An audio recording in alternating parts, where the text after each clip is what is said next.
Wow, wow, wow, wow. This is just wonderful. That place looks Yeah, so nice. yeah, yeah. So Uh, you caught me. I've got to take I've got the kids and I got to get my wife to work in about 20 minutes. So feel free to get right to it. okay, we just go straight to the point. Though I need to just do one invitation. Let me just let the group members know that we have a meeting. Anybody who wants to join can join, and then let them know that it's brief. Yeah, That's fine. No worries. yeah. Okay, but we start straight away. We start straight away. They'll find us. I want to talk about your. I was so excited about your report that you gave us on. Was it 14 or 15 days dry fast when we were beginning the year?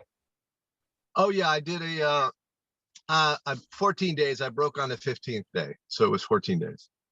Wow, that was just incredible. Thank you and congratulations, congratulations.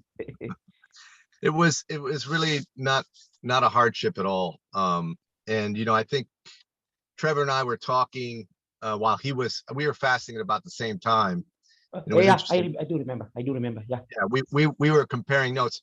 He did it right. I mean, I would never do a longer fast. I mean, I went up to 16 days previously, but I did it wrong.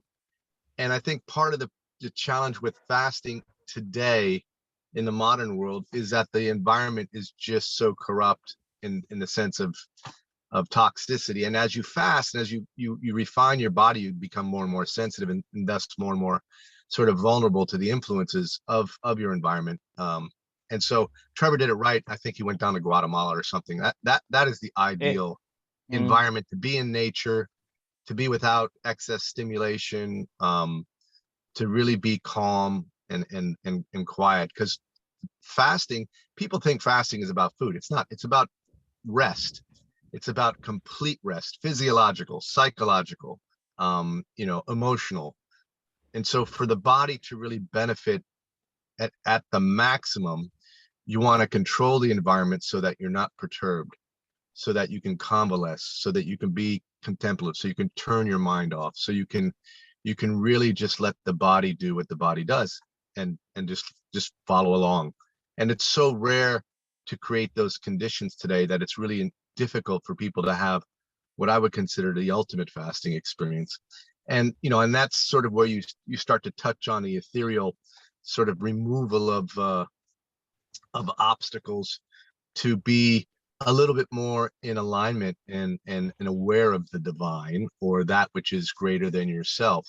So it's really hard to get there when you're constantly fighting an environment that's distracting you, that's attacking your senses, or if your own internal environment is perturbed, or you just can't calm down for whatever reason, you're too fixated on food or whatever it might be. Or you're trying to be too mechanical with the fast and be precise, and can I do this, can I do that, all that other nonsense that comes along for the ride. So it takes a long time to really get beyond that. And it's the to me it's the only way to really do that is to get the environment in alignment with that intention, and start with your external environment, and then slowly cultivate an internal environment that is at rest, and then let the body do the beauty that the body does. And that's the entire recipe. There's nothing more complicated than that. how about your preparation for this 14 days dry fast? Say Did again.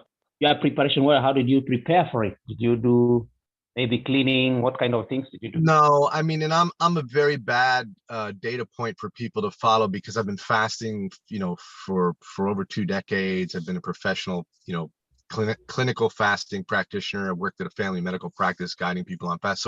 So my body is at a place where most other bodies are just not at. So I don't prepare. I don't have to. But if I was starting out, I would prepare. I prepare my mind. I prepare my environment. I prepare my diet. I would do all the things that you hear people talk about. But for me, it doesn't matter really. I mean, there's very little variance whether or not I'm totally pure and clean before a fast, or if I go into a fast after having a hard night out and drinking alcohol. It doesn't matter. That's And but that that's the cultivation opportunity for a body, in its natural state. we are incredibly robust beings, and when we're given the full access to our potentials, we're incredibly resilient. We can do anything adaptively, as long as it's not too severe or too critical. So we all have our sort of tolerances, and we all have sort of the punishment of life's injuries and insults that maybe do accumulate, that we have to contend with and either fix and repair or accommodate that kind of lifestyle. So it's really up to the individual to find out where they are in terms of their physiological potential and start there. It's really, I think it's erroneous to look at an objective standard and hold yourself up to that and say, well, I'm only going to eat 100 grams of this, or I'm only going to do this type of exercise. I mean, who cares? Start where you are, and then get yourself to where you want to be, because that is very possible. The body will respond, especially if you let the body lead with its own wisdom, and you don't try to impose these sort of false conceits and mechanical mechanisms by which you're trying to assess your own performance and potentials. It's horseshit. You really have to find a way to get into your own internal wisdom and let that be your guide. Everything else outside of you it may be helpful. It may get you out of a place where you're not aware of yourself to a place where you can be aware of yourself. But ultimately, you have to lose all those props and just get nested into your own concept of what it is you truly want. And just remember that day by day, and it just gets better and better. And that's the best advice I could give anybody. Yeah, somebody has a question, but there's something I want to ask you. I've seen it in your comments. It was day 7 of the fast, and you say that it's like the acidosis crisis started. Do you remember that time? The day 7 on my dry fast last year was bliss. It was ecstasy. That was the fast I did back, the dry fast I did back in September, and that was my first real, prior to that, I'd done a lot of shorter fasts, 5 days, 6 days, dry fasts, and have you. But day 7 was, for some reason, accumulation of events, and it didn't repeat. This last day 7, I didn't have the same experience. So there was, to me, it was almost like it was an emotional catharsis. It was just a real sort of sensitivity to nature around me, and a connectivity that I'd never dramatically experienced in such a very revealing way, where it's like, wow, they've just turned on the show, and here I am watching it and in it and being in it. So that was dramatic, and I'll always carry that sensation and feeling with me, and but it was not repeated on this last fast that I did. It was nowhere near as dramatic. There were same sensitivities, and I think that's the hardest thing to recognize in any practice, in any deliberate practice. The signals don't get louder, they get more subtle. So it's like the opposite. It's like, you don't become this amazingly powerful, being. You become a being that's more sensitive and attuned to the subtle energies that then are as powerful as the more brute force, gross ones that we think is the real deal. Rob, you're saying a very important point. You're saying a very, very important point. Because I also saw it with I found it with Anne. Anna, she's a member of our group. One time I had some interview with her. The first time she did a fast, I think that was the 5 days. The acidosis crisis was very aggressive on her. But then she did 10, and she was wondering, why is this thing? I don't feel any difference. I don't feel anything else. So people need to know. People need to know this. I think we need even to stress on this. That your body, when the body has now become cleaner, it's like the first fast is cleaning the system. Then, so when you come to the second one, you are more clean and you are in another plateau. You are not the same person you have been. That's right. And each plateau requires greater awareness and sensitivity. Otherwise, you'll miss the changes for those plateaus. You'll think that everything is a gross experience like the first time, and then you'll be wondering, well, where is it? It's not here. I'm not doing it right. And then you try to be more aggressive with yourself, when it's the opposite that you need to be. You need to be less aggressive and more just contemplative and aware. which is very hard for us because at least in Western society, we try to drive things, where we're just really always forward leaning into things and very aggressive and assertive, mentally so, when the heart center and all of our other neurology and physiology is very comfortable just being receptive and sensing things and making very subtle movements and adjustments. But you don't get there right out of the box. You have to be aware that this is a path of a cultivation path of ever increasing subtlety and refinement. And like a child who starts out with big pencils and pens and crayons and does these wild, beautiful pieces of art, but later on over the years, the refinement into a master of painting or what have you is delicate, it's expressive, it's every part reflects the whole. So I mean, that's the same way with the body. The body is like a canvas, to extend the metaphor, that you can keep refining, or if you want to keep coloring on it like a 4-year-old, you can do that too.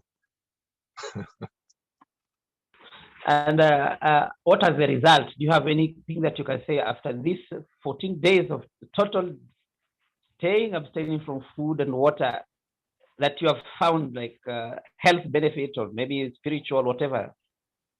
Always. I mean, I'm going to be 60 next month. So for me, it's different than somebody who's younger or somebody who is going for weight loss. I see a lot of people, dry fasting for weight loss. God bless them. That's great. But, that's not the way to sustain weight loss. You got to fix your diet, and, diet is destiny. So fasting for me is like, it's either therapeutic for addressing an acute issue, whether it's an illness or an injury, or it's hygienic in the sense of an ongoing maintenance routine and cultivation practice that you just do for the entire mind, body, spirit. It's just what I do. So you know the benefits that I get are oftentimes what intentions I bring to the fast. So soccer season, football is starting up.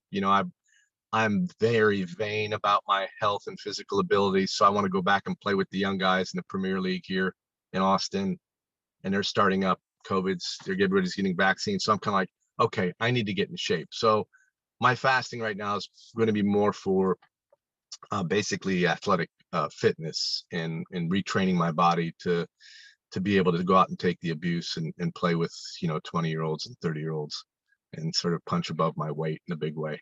So that's what fasting is for me. And then if I get ill, I always just drop into a fast the moment I feel anything, whether it's a discomfort or what have you, or if I have an injury, I go into a fast, and the rapid healing is remarkable from that. So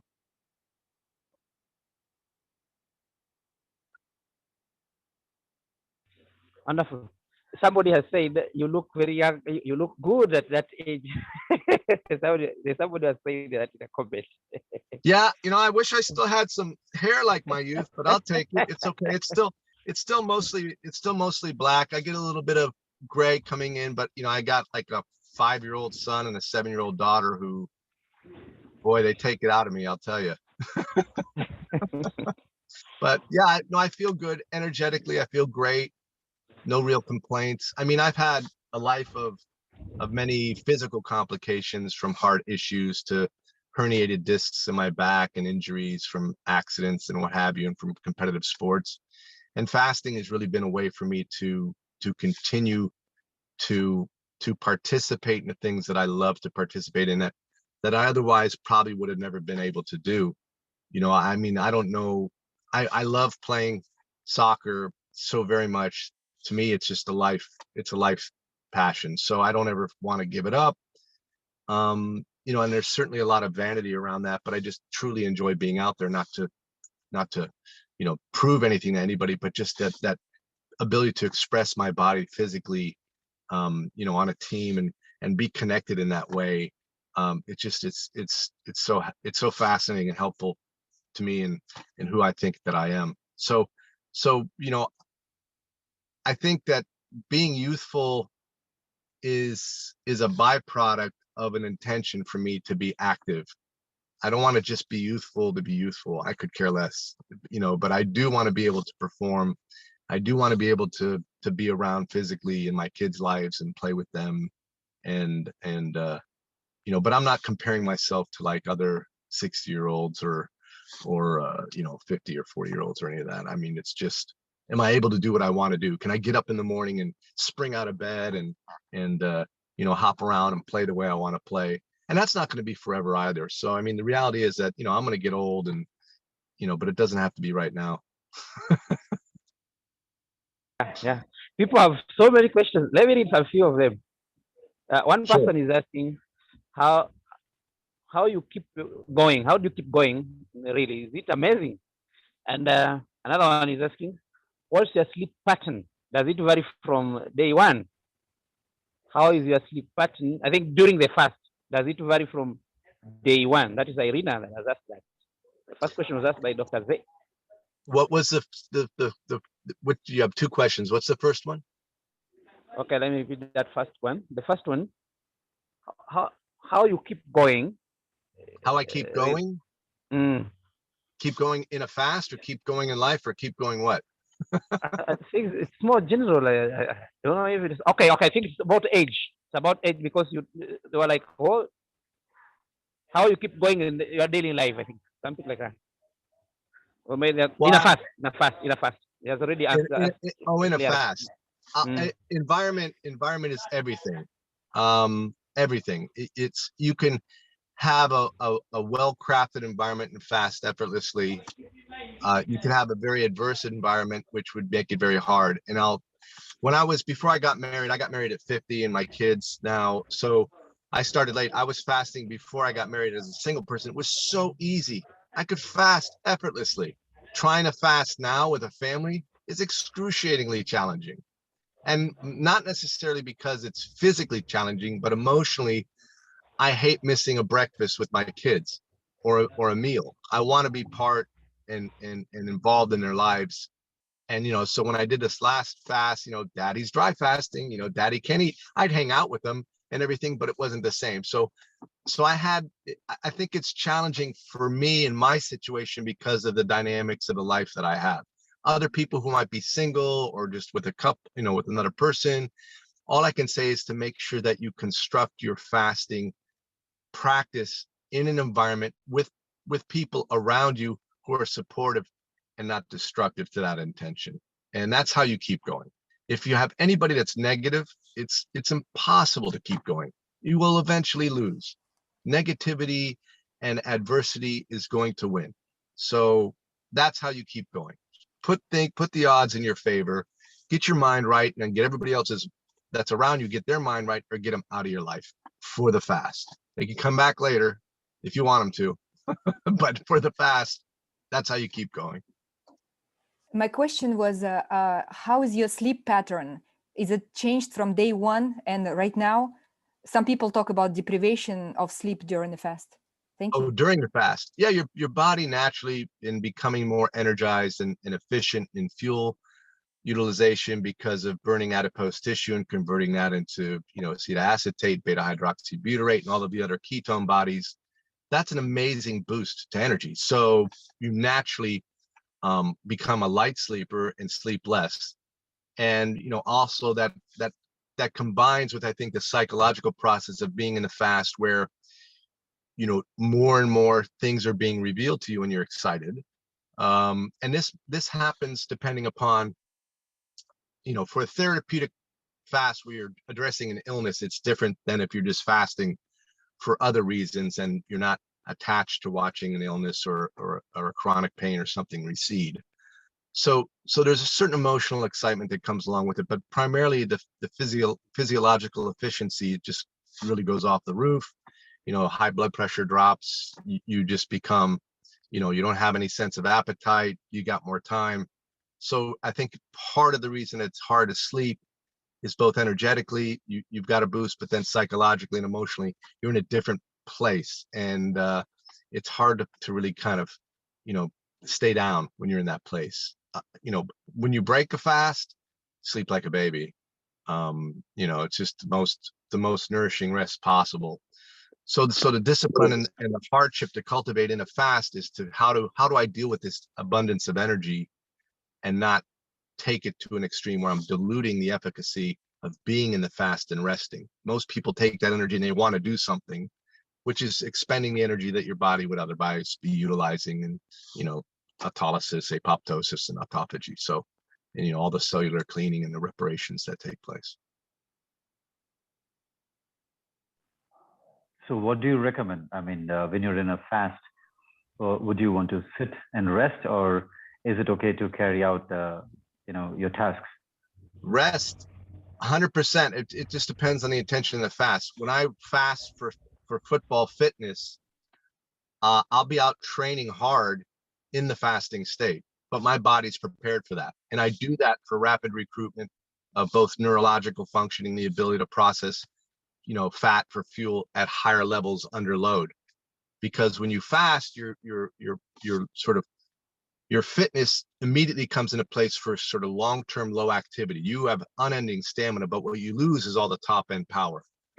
So if you're fit and you're fasting for increased fitness or increased work productivity, it's okay to do that if you're fit. If you're fasting to address an issue, a health issue, an emotional issue, or anything else, no, it's not okay. You're taking away from the efficacy of what you're trying to fix.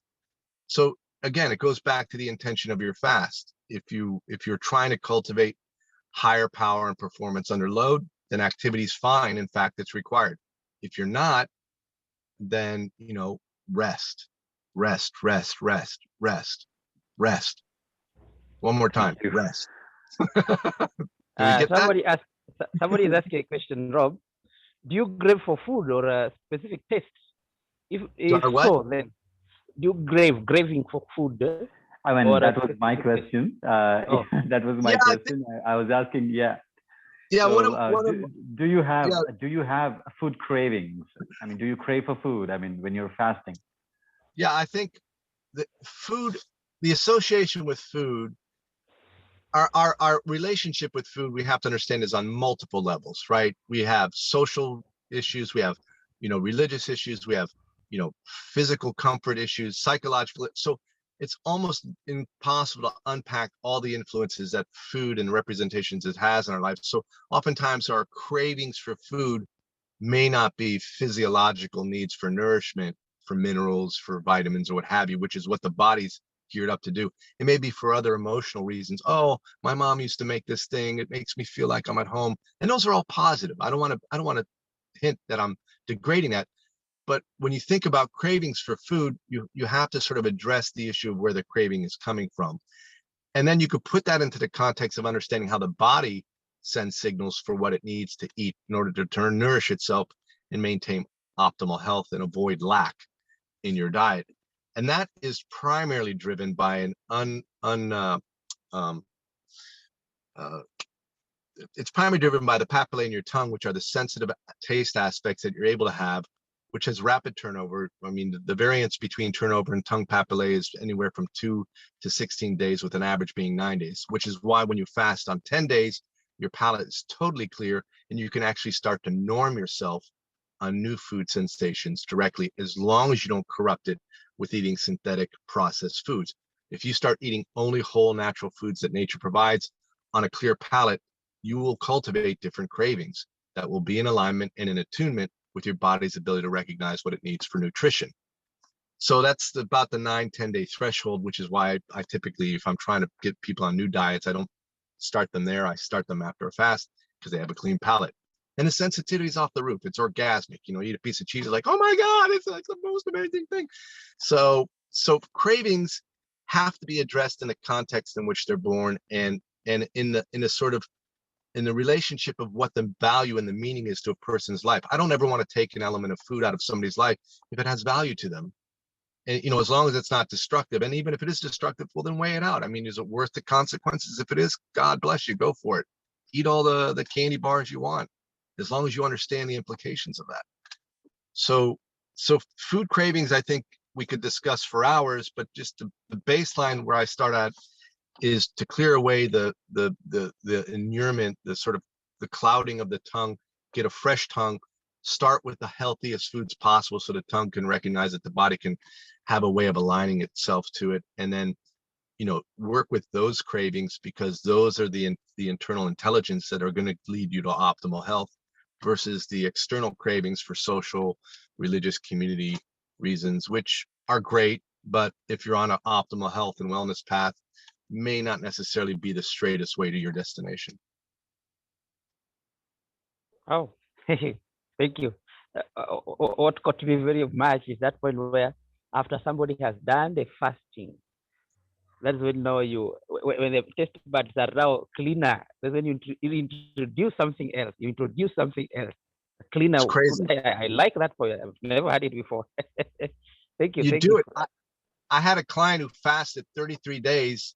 He couldn't eat a grape. He said it was so freaking sweet. Excuse my French. It was so sweet he couldn't tolerate. He said romaine lettuce tasted like ice cream to him. That's how sensitive his palate was. And if you introduce breaking the fast, by the way, is the most important aspect of fasting. If you don't break your fast correctly for the intentions, you will not get, or you will reverse, or you will damage the potential for achieving the results you're after. Breaking the fast is everything, everything, everything. I don't care about how you fasted. I care about how you break the fast.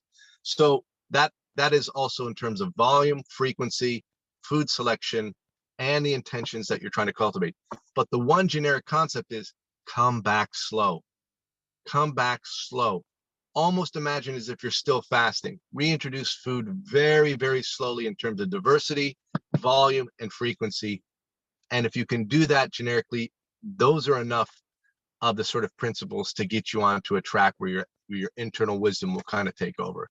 But I see so many people just jack their systems in breaking a fast. It's like, oh, I can't wait to do this and that. I go, well, why did you fast? Just go do that. You're just basically, you're destroying almost 90% of everything you've gained by fasting. And your mind's not right. You think that your body is a tool you can thrash about and sort of bend it to your will. It doesn't work that way.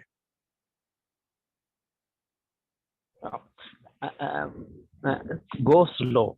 Go slow when you're receiving. Thank you. Thank you. Go slow. There was something about tongue. I think you reported in I don't know which day. There's a day that you're talking about the tongue or what? How do you call this? I got 4 minutes left. Okay. Just say anything that is important. Just say anything, please, before we can stop. I mean, we could do it again, but I'm just simply saying I'm going to have to start the car up and take my wife. Exactly. So we'll arrange on the timing. You'll tell me of the best time that we can have you, because I've seen so many questions. Any day at 8 a.m. is fine. Any day at 8 a.m. my time, which is I think 2 p.m. London time. Okay. Thank you. Give me a little bit more advance. Give me a little bit more notice next time. Yeah. Today this was too. It's like, are you ready now? I'm like, oh, okay. Sorry for that, but thank you so much. We have just gained a lot, so much from this short meeting, this brief meeting. Sure. Well, I just want to leave everybody with one sort of central principle in fasting, is that you are your own guru, your own master. It's within you. It's not in your head. It's in a subtler region of awareness that arises up sort of from your core being. It's that part of you that knows what's right, kind of like gut instinct. And that's what fasting is leading you to. It's leading you to that central core foundational awareness of what's right for you. And the wisdom of understanding that only comes in doing. You cannot sit and contemplate your way to that awareness, because the body, as long as you have a body, you have to do, and you have to care for that body, and you got to maintain that body. So you have to have a physical practice. You can't just sit in your head and contemplate your way to another transformation. You've got to engage the body. Fasting is one of the most powerful tools to do it. It's not the only tool, but it's incredibly powerful. It's incredibly flexible. It fits into everybody's life. There's very few people who are contraindicated to fasting. Pregnant nursing women, we know that. some people with a rare genetic deficit that don't allow them to process ketones for fuel. But aside, and of course, the psychologically weak who can't handle fasting and would freak out and go crazy. But that's about it. Everybody else can have a fasting practice, and realize that the practice is not about adhering to some sort of objective performance that everybody else is doing. It starts with you and it ends with you. You can use everybody's information around you to help you, but don't think that you have to do what they're doing. It'll make it less fun and create greater hardship for you. And I don't think that that's the right way. I wouldn't have done any of this if it was a grind. I do it because it's effortless for me and enjoyable. And the experience, every time I have this experience, something wonderful comes out of it, and it keeps paying me dividends. If fasting was a discipline in the ugly sense of the word, oh, I got to do it and I'm grinding it out. No way, that's not me. I never do stuff like that. So anybody can turn fasting into that sort of playful, experimental discovery approach about them. And I think that's where you should start, or at least try to get to, because then it becomes a lifelong gift to yourself. Thank you. Thank you so much, Rob. I'm going to let you know when you're going to meet again. Thank you. Okay, sounds good, Frederick. Bye-bye. All right, Bye, have everyone. a good time, everybody. Ciao. Bye.